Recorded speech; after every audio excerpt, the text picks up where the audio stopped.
The iPhone Air is Apple's boldest design refresh in years. It is almost impossibly thin at 5.64mm, yet still sturdy thanks to the use of titanium and ceramic shield.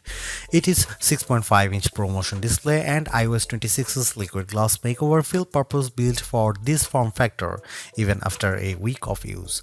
This still feels like Apple's most exciting design refresh in years.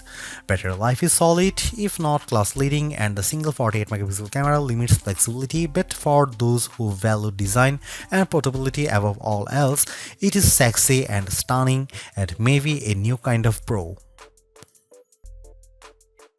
If you are following the Apple rumor cycle, we were all expecting an ultra-thin iPhone to be released, one that would potentially go thinner than the iPhone 6 or 6 Plus, be more stunning than the iPhone X, and offer a truly refreshed look and feel for the iPhone.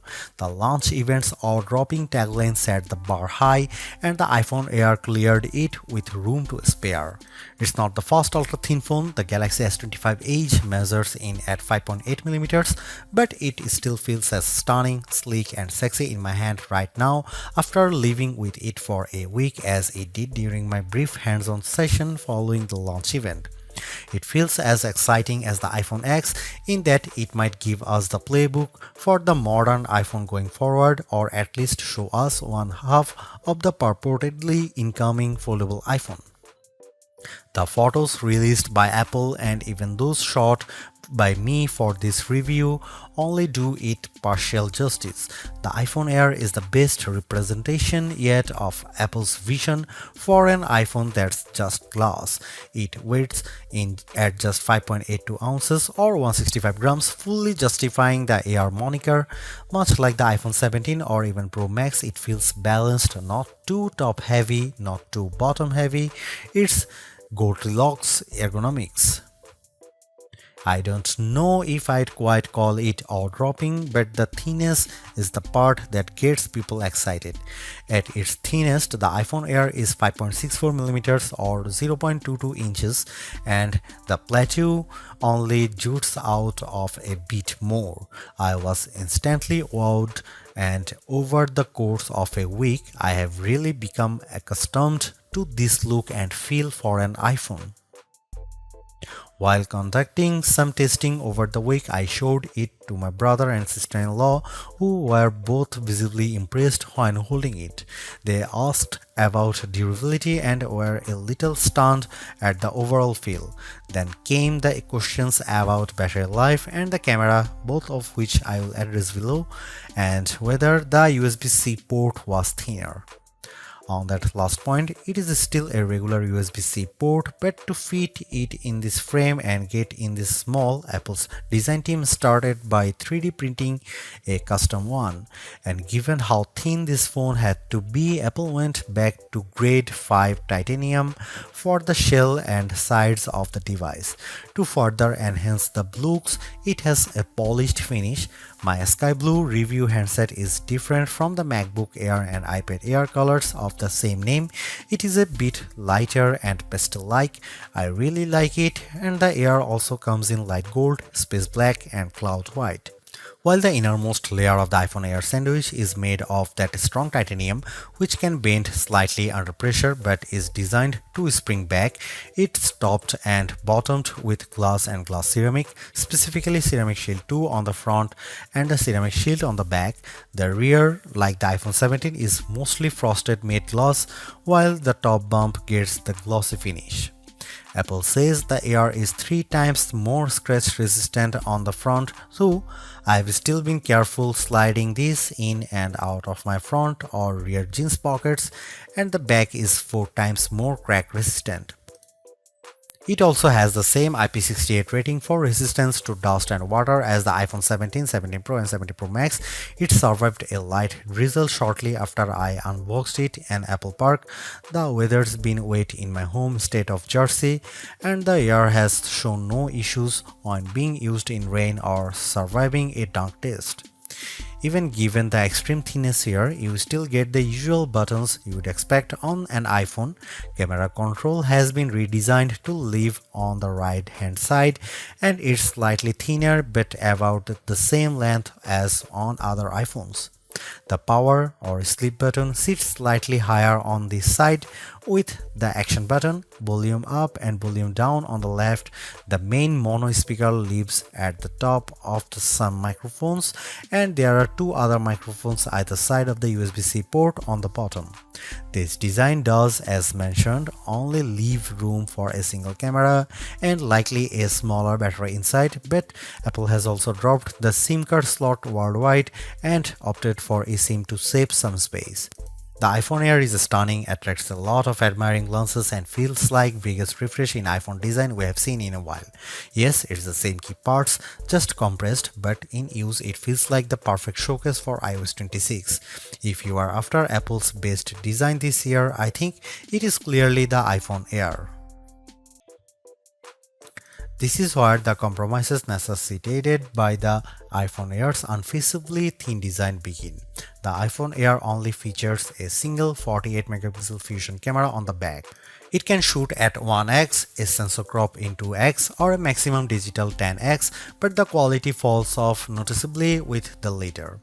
I will cut to the chase here. If you are after the iPhone with the best cameras or even just some variety for shooting, this is probably not it. Here are some camera samples of the new iPhone Air.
Powering the iPhone Air is Apple's A19 Pro chip, which is a step up from the iPhone 17's A19 and a slightly less powerful version of the A19 Pro in the iPhone 17 Pro and 17 Pro Max without the extra cooling technology.